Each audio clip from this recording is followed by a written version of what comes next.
A very warm welcome from Egypt to all our lovely viewers. Welcome to our channel Cook Bake and Enjoy. আগের এপিসোডেই আপনাদের সঙ্গে share করেছি কলকাতা থেকে Cairo journey. ইজিপ্টে tour করার জন্য যাবতীয় ইনফরমেশন পেয়ে যাবেন সেই ভিডিওতে। আই বাটনে শেয়ার করে দেবো ভিডিওর লিঙ্ক। আপাতত আমরা কায়রো সিটিতে পৌঁছে গেছি আর কায়রোতে আমরা উঠেছিলাম হোটেল স্টাইগেনবার্গারে। আজকে রইল সেই হোটেল স্টাইগেনবার্গারের একটা অনেস্ট রিভিউ। কী কী ফেসিলিটি রয়েছে এই হোটেলে, খাবার দাবারই বা কীরকম, আর বিভিন্ন ট্যুরিস্ট স্পটগুলো থেকে এর ডিস্টেন্সই বা কতটা, সব কিছু ইনফরমেশন পেয়ে যাবেন এই ভিডিওতে। আমাদের ফ্লাইট যেহেতু খুব আর্লি মর্নিংই কায়রো পৌঁছে গিয়েছিল, তাই হোটেলেও আমরা চেকিং টাইমের বেশ কিছুটা আগেই পৌঁছে গিয়েছিলাম। হোটেল যেহেতু ফুল বুক ছিল, তাই ওয়েলকাম ড্রিঙ্ক পাওয়ার সাথে সাথেই তাতে চুমুক দিয়ে কিছুটা রিফ্রেশ হয়ে আমাদের ট্যুর গাইড খলিফার সঙ্গে শুরু হয়ে গেল আমাদের ডে ট্যুর। প্রথমেই চলে গেছিলাম আমরা সিটাডেল ঘুরতে। সিটাডেলের একটা টোটাল ভিডিও আপনাদের সঙ্গে শেয়ার করব খুব শিগগিরই। লাগেজ অবশ্য আমাদের হোটেলেই রাখা ছিল। সিটাডেল ঘোরার পর আমরা এবার চলুন রুমে চেকিং করব। আগের এপিসোডেই শেয়ার করেছি যে আমরা পুরো প্যাকেজ নিয়েছিলাম খায়তান এয়ার ট্রাভেলস থেকে এবং ওনারাই আমাদের যাবতীয় হোটেল বুকিং করেছিলেন। যদি আপনারা নিজেরা বুকিং করতে চান তাহলেও করতে পারেন। আমাদের রুম ছিল 8th ফ্লোরে। চলুন রুমের দিকে এগোতে এগোতে আরও কিছু ইনফরমেশন দিয়ে দিই। মেক মাই ট্রিপ এবং ট্রিপ অ্যাডভাইজারে এই হোটেলের রেটিং খুবই ভালো, 4.5। আপনারাও ভালো করে রিভিউ পড়ে তবেই কিন্তু হোটেল বুকিং করবেন। চলুন রুমের কাছাকাছি চলে এসেছি। আমাদের রুম নাম্বার ছিল 8025 আর আমাদের রুম ছিল নাইল সাইড ভিউ রুম। এছাড়াও এখানে city view, pool view room, suites, smoking, non smoking রুমও কিন্তু অ্যাভেলেবেল। এই রুমটা ছিল cozy but neat and clean. চলুন দেখা যাক রুমে কি কি রয়েছে। বেশ বড় একটা বেড, যেখানে কমফর্টেবলি আমরা তিনজনে শুতে পেরেছিলাম। দুদিকে সাইডে বেড সাইড টেবিল টাইপের রয়েছে, একটা স্টাডি টেবিল চেয়ার দেওয়া রয়েছে, একটা 1 সিটার সোফা, পাশে একটা ছোট টেবিল, আর এই যে জানলা দিয়ে সামনেই দেখা যাচ্ছে নাইল রিভার বা নীল নদ।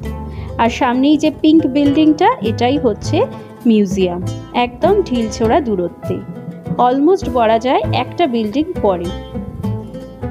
ভীষণই সুন্দর ভিউ জানলা দিয়ে। আর এই হলো আমাদের রুম, ছোটর উপর খুব ভালো এবং সব কিছুই অ্যামিনিটিস রয়েছে রুমে। ফ্ল্যাট টিভি রয়েছে, একটা রাইটিং ডেস্ক রয়েছে বললামই আগে, আর এদিকে রয়েছে রেফ্রিজারেটর আর কিছু স্ন্যাক্স। এই আইটেমসগুলো আপনাকে খেলে কিন্তু আলাদা পে করতে হবে। কমপ্লিমেন্টারি টি, কফি, স্যাশে, ইলেকট্রিক কেটল, এ সমস্ত তো রয়েছে।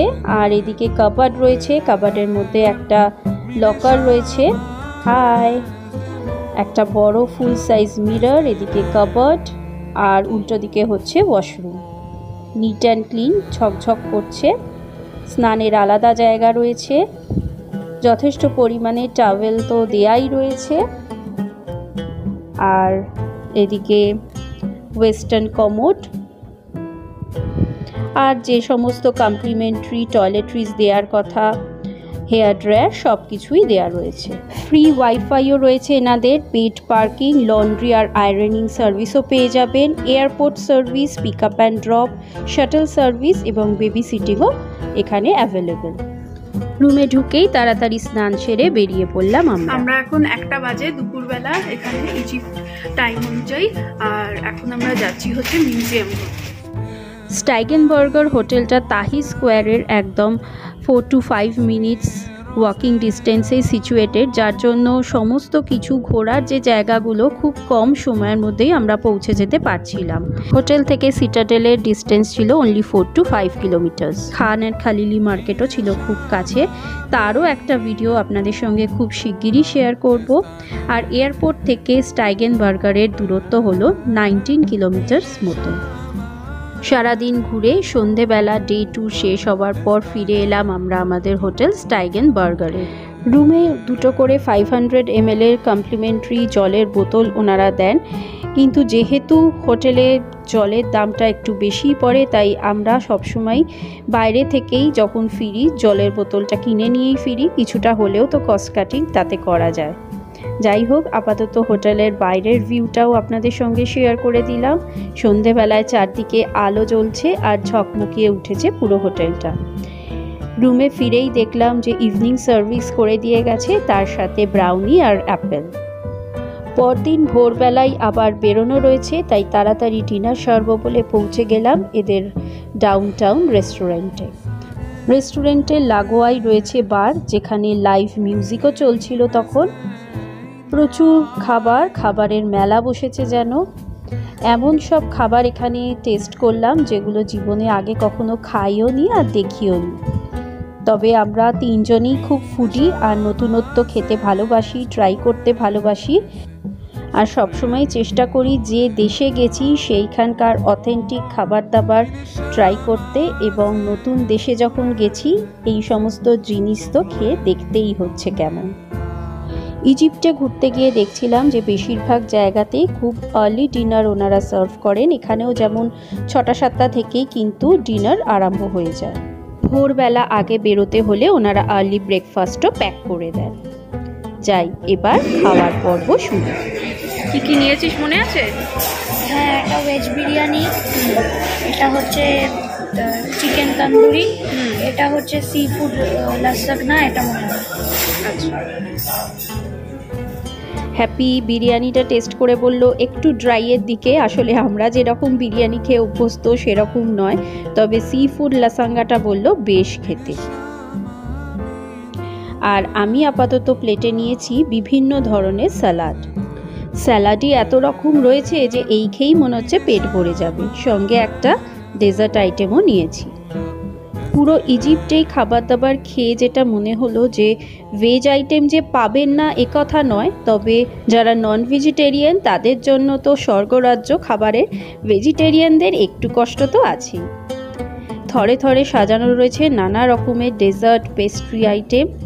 কোনটা ছেড়ে কোনটা খাবো, কয়েক কিলো তো বাড়িয়ে ফিরবই মনে হচ্ছে। যাই হোক, এখন সেই সব চিন্তা দূরে থাক, দক্ষিণ হস্তের কাজ চলতে থাকুক। নেক্সট ডে ব্রেকফাস্টেও ছিল দুর্দান্ত স্প্রেড আউট। সসেজ কেমন? অন্যরকম না একই রকম? আমাদের মতোই একই রকম। হ্যাঁ, কি কি রয়েছে আমাকে একটু বলো তো। beef sausage, beef bacon, beef meatballs, beef with lentils, chicken wings, cold cut meat, sushi, feta cheese.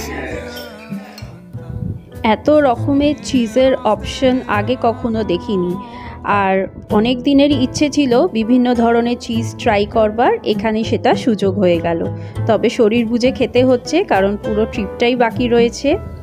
বিভিন্ন ধরনের কোল্ড কাট মিট তো রয়েছে, চিজ রয়েছে, নানা রকমের গ্রিনি লিফি ভেজিটেবলস রয়েছে, দুর্দান্ত। আর আমাদের প্যাকেজের সাথে ব্রেকফাস্ট আর ডিনারটা ছিল কমপ্লিমেন্টারি। জ্যামের কাউন্টারের সামনে এসেও বেশ কিছুক্ষণ দাঁড়িয়ে আগে ডিসাইড করতে হলো কোনটা নেব। আর আমার এমনিতেই ডেজার্ট ভীষণ ভালো লাগে খেতে, তো কোনোটাই মোটামুটি ছাড়িনি, সব কিছুই একটু হলেও টেস্ট করেছি, কারণ বারবার তো আর এই সুযোগ আসবে না। এখানকার যে খাবার দাবারগুলো রয়েছে তার মধ্যে মেডিটেরিয়ান টাচ তো অবশ্যই ছিল। এখানে নতুন যেটা টেস্ট করলাম সেটা মেডিটেরিয়ান কুজিনের টেন্ডার আর ট্যাঙ্গি গ্রেপ লিভসের মধ্যে অ্যারোমেটিক রাইস র্যাপ করা থাকে, নাম হলো মাশি। বেশ ভালো লাগলো খেয়ে। আপনারা যদি যান অবশ্যই ট্রাই করে দেখবেন, আশা করছি খুবই ভালো লাগবে। এছাড়া বিভিন্ন ধরনের পেস্ট্রি আর সুইট ডিশ তো ছিলই, আর ভীষণ সুন্দর করে ডিসপ্লে করা ছিল, এত সুন্দর যে দেখেই মনে হচ্ছে খাই।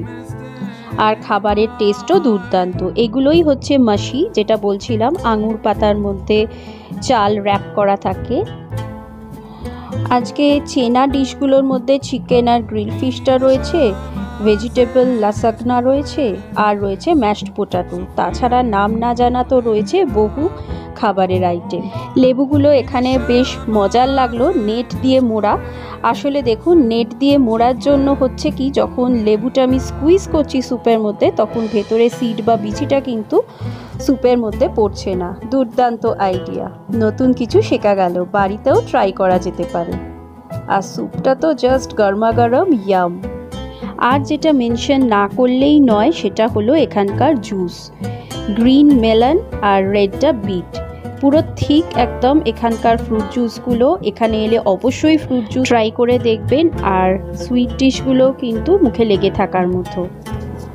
খাওয়া দাওয়া সেরে হোটেলটা চারদিকে একটু ঘুরে বেড়াচ্ছিলাম। এদের জিম রুমটা বেশ ভালো, প্রচুর ইকুইপমেন্টস রয়েছে, যদিও এইসব করার টাইম এখন আমাদের আর নেই। পুলটাও অনেক বড়, পুল সাইডে 1 কাপ গরম কফি নিয়ে বসতে মন্দ লাগবে না। তবে টাইম যা বললাম ভীষণ শর্ট ছিল, আর সারাদিন ঘোরাঘুরির পর ক্লান্তও হয়ে গেছিলাম। এই দিকের রুমগুলো সম্ভবত পুল ভিউ রুম হবে। হোটেল স্টাইকেনবার্গারের এই অনেস্ট রিভিউ আশা করছি আপনাদের কাছে হেল্পফুল হবে। আর ভিডিওটা ভালো লাগলে like, share, comment and subscribe করতে ভুলবেন না। নেক্সট ডে আপনাদের সঙ্গে শেয়ার করব কায়রো সিটাডেল আর কায়রো মিউজিয়াম।